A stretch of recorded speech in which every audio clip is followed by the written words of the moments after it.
అసలు నక్సలైట్ నుంచి ఎప్పుడు వచ్చారండి మీరు? నక్సలైట్ నుంచి జనజీవనంలోకి రావాలంటే కొన్ని పద్ధతులు ఉన్నాయి. ఎప్పుడు వచ్చారు చెప్పండి? మీరు చెప్పుకోవడమే కానీ, మీ దందా చెప్పుకోవడం కానీ. దానికి పర్ఫెక్ట్ ఎగ్జాంపుల్ నేను. ఎర్రావారిపల్లి మండలంలో పుట్టింది నక్సలిజం అనేది. నక్సలిజం చాలా దగ్గరగా చూసిన వ్యక్తిని నేను. ఫ్యాక్స్ నిజాన్ని చూసిన వ్యక్తిని. మేమే చెప్పుకోవట్లేదు నక్సలిజం అని, మీరు చెప్పుకుంటారు. ఈ రోజు పక్క రాష్ట్రంలో చూసుకున్నట్లయితే నక్సలిజం వచ్చిన వాళ్ళు మంత్రిగా చేస్తున్నారు, వాళ్ళు కూడా చెప్పుకోవట్లేదు నేను నక్సలిజం అని. మీరు నక్సలిజం ఎప్పుడున్నారో ఎవరికీ తెలియదు. నేను 1919 నుంచి చూస్తాను ఎర్రావరంలో మన్రెడ్డి అనే అతను కూడా నక్సలైట్లు వచ్చి చంపారు. నేను సెట్ చేసుకున్నప్పటి నుంచి చూస్తాను నక్సలైట్లని. నేనే చెప్పుకోవట్లేదు, మరి మీరు నక్సలైట్ నేను అని చెప్తున్నారు. ఈరోజు జర్నలిస్టులు అనేవాళ్ళు మీకు గుర్తుందా? మీరు 2014లో మీరు ఘోరంతా చేస్తే దాన్ని కొండంతగా చూపించింది మీడియా వాళ్ళు. మీడియా వాళ్ళని అడుక్కున్నారు మీరు ఏమని, నాకు సాయం చేయండి అన్నారు. ఈరోజు వాళ్ళనే బెదిరిస్తాయట. మీరు చేసిన తప్పులకి నేను మళ్ళా ఒక ప్రెస్ నోట్ రిలీజ్ చేశారు.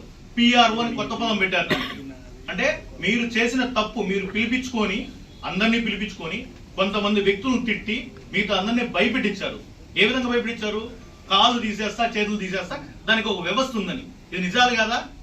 వీడియో పెట్టమంటారా లేదా ఆడియో ఫైల్ రిలీజ్ చేయమంటారా?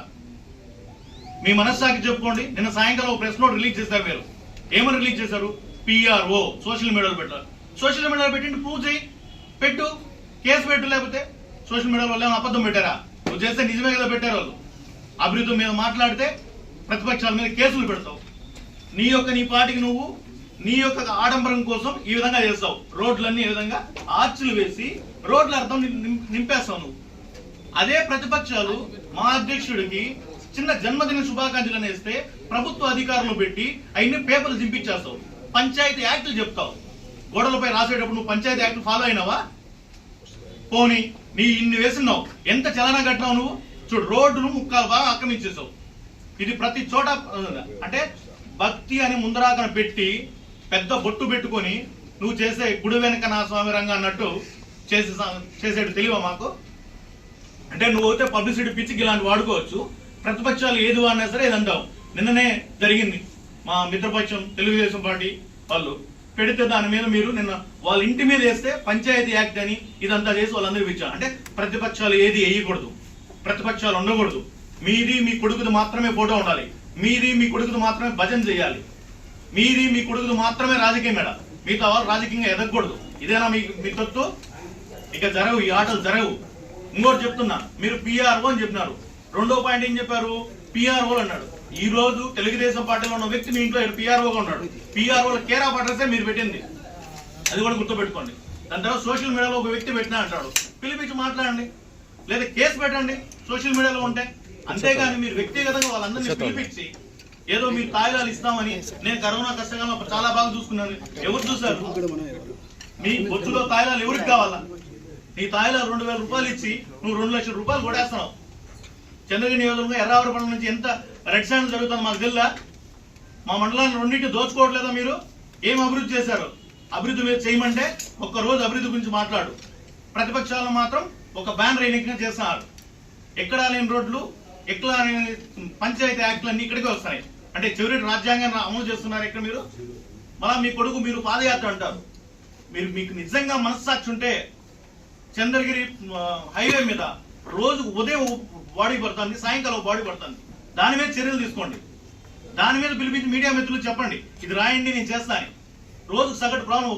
ఒక కుటుంబంలో ప్రధాన వ్యక్తి మొన్న ఒకటి దుఃఖించేశారు. ఏమన్నా పట్టించుకున్నారా మీరు? మీరున్నారు కదా, ఎమ్మెల్యేగా ఉన్నారు కదా. 2014-19 సంవత్సరం నువ్వు ఎమ్మెల్యేగా ఉన్నప్పుడు నేషనల్ హైవే కొనబాకం దగ్గర ఆపించారు. మరి ఇప్పుడు అదే స్థానంలో మీరు ఏటుగా ఉన్నారు కదా. ఏటుగా ఉన్నప్పుడు మీరు ఎందుకు చేయలేరు? మీ కొడుకు పాదయాత్ర అంటున్నారు, పాదయాత్ర కనపడలేదా మీకు? రోజుకు సగటును 3 ప్రాణాలు పోతున్నాయి. 3 ప్రాణాలు పోతూ ఉంటే వీళ్ళు రచించాల్సిన అవసరం లేదా? పెట్టండి, కొద్ది సిగ్నల్ లైట్స్ పెట్టండి నైట్ టైము. ఇవన్నీ కాదు, ప్రతిపక్షాలు ఏది చేసినా దాన్ని చేస్తావు. అదేవిధంగా మేము ఒక జస్ట్ సింగిల్ ఫోటో మా అధ్యక్షుడితో పెట్టి ఇవన్నీ చింపిస్తాం. ఇది నీకేనా జరిగేది? మేము ఒకటే చెప్తున్నాం, ఈ యొక్క మీడియా ముఖ్యంగా చెరుడు భాస్కర్ రెడ్డి గారు మీ పద్ధతి మార్చుకోండి. మీరు ఒక తప్పు కోసం ఇంకో తప్పులు పెట్టద్దండి. అంటే మీరు చేసిన తప్పును కప్పిపించుకోవడం కోసం ఇంకో తప్పుగా తీసుకురావద్దండి. అదేవిధంగా ప్రతిపక్షాలని చట్టాల పేరుతో, పోలీస్ అధికారులతో, ప్రభుత్వ అధికారులతో చేయొద్దండి. ఈరోజు మీరు ఏటు అంటారు, ఎంతసేపు మీ నాయకుడు భజన చేయడం, లేదా మీ జగన్మోహన్ రెడ్డికి భజన చేయడం, లేదా ఆడ సెటిల్ వేయడం తప్ప నుంచి చంద్రగిరి నియోజకవర్గం అభివృద్ధి చేసావా? నువ్వు ఇప్పటికే మీడియా మిత్రులు ఒక అతన్ని చంద్రగిరి బస్ స్టాండ్ మీద ఒక యుద్ధం లాగా చేస్తున్న వ్యక్తిని కొట్టించావు. మన ప్రైమ్ కొంతమంది రిపోర్టర్లు కూడా కానీ మీరు ఒక అక్రమ కేసులు పెట్టి స్టేషన్ లో పెట్టించారు. ఎన్ని తెలియదు అనుకుంటారా? మీడియా మిత్రులు చెప్తున్నారు, మీడియా మిత్రులకే తెలుస్తుంది ఎందుకు మీరు ఇంత కళ్ళు పైకి ఎత్తి ప్రవర్తిస్తున్నారో ఖచ్చితంగా తెలుస్తుంది. మీరు ఖచ్చితంగా మీడియా మిత్రులందరికీ కూడా చంద్రగిరి నియోజక మీడియా మిత్రులందరికీ కూడా కానీ బహిరంగంగా టవర్ క్లాక్ దగ్గర క్షమాపణ చెప్పాలి. అదేవిధంగా జర్నలిస్ట్ సంఘాలన్నీ కూడా కానీ దీనికి స్పందించాలి. ఎందుకంటే ఈ రోజు ఈ ఎమ్మెల్యే బెదిరిస్తాడు, రేపొద్దున ఇంకో ఎమ్మెల్యే బెదిరిస్తారు. మీలో మీకు ఈటి రావాలి. ఒక కాకి తెస్తే 100 కాకులు వస్తాయి, ఒక కుక్క తెస్తే 100 కుక్కలు వస్తున్నాయి. ఒక 100 మంది జర్నలిస్ట్ ను పిలిపించి నువ్వు వాళ్ళని ఆడుకొని బెదిరించి అవమానిస్తే ఇంతవరకు మనం స్పందించరా? మీరందరూ కూడా స్పందించాలని కూడా నేను కోరుకుంటున్నా. చంద్రగిరి నియోజకవర్గం తరఫున జనసేన పార్టీ మీకు అండగా ఉండింది. అదేదో ఒక డైలాగ్ ఉంది, కెమెరామెన్ గంగాతో రాంబాబుతో ప్రకాష్ రాజు మీడియాను తక్కువ చేసి మాట్లాడితే ప్రకాష్ రాజును తీసుకొచ్చి రోడ్డు మీద నిలబెట్టాడు. ఆ విధంగా చంద్రగిరి నియోజక ప్రకాష్ రాజు చెవిరెడ్డి భాస్కర్ రెడ్డి గారిని ఖచ్చితంగా రోడ్డుపైకి తీసుకొస్తారు. 2024లో మీ అబ్బా కొడుకులు ఇద్దరిని కుటుంబ పాలన నుంచి పక్కన పెడతారు.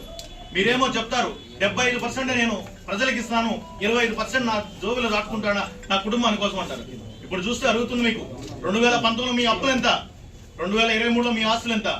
మీరు నిజంగా ప్రజలకు సేవ చేస్తూ ఉంటే మీ కొడుకులు డిపెండెంట్ గా ఉండి ఈరోజు ఇన్ని కోట్లకి అధిపతి అయ్యారు అంటే మీరు ఇచ్చే 75% కుటుంబం అంటే చంద్రగిరి కుటుంబం అంటే చంద్రగిరి ప్రజలు అనుకున్నా. చంద్రగిరి ప్రజలు కాదు, మీ కుటుంబ పాలన. ఈ కుటుంబ పాలన స్వస్థ పలుకుతాం. జనసేన టీడీపీ ఉమ్మడి అభ్యర్థి, అది జనసేన తరఫున ఉన్నటువంటి పులివర్తి నాని గారు కావచ్చు, జనసేన పార్టీ ఉన్నటువంటి దేవర మనోహర్ కావచ్చు, ఎవరైనా సరే బరిలో ఉంటాం. ఖచ్చితంగా 2024లో అబ్బా కొడుకులు ఇద్దరికి బుద్ధి చెప్తాం. ఈ యొక్క చెవిరెడ్డి కుటుంబాన్ని చంద్రగిరి నియోజకవర్గం నుంచి ఎలివేస్తాం.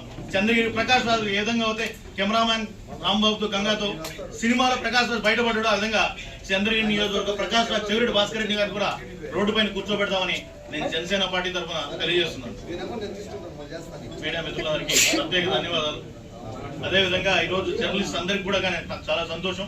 ఎందుకంటే జర్నలిస్ట్ అనేవాళ్ళు సమాజానికి ఆయుపట్టాలు అంటూ ఇలాంటి వారి మీద ఇలాంటి చర్యలందరినీ కూడా కానీ అన్ని పార్టీలు కూడా పార్టీలకు అతీతంగా ఖండించాలని కూడా మనస్ఫూర్తిగా తెలియజేస్తున్నాం. జై జనసేన, జై హింద్, థ్యాంక్ యూ.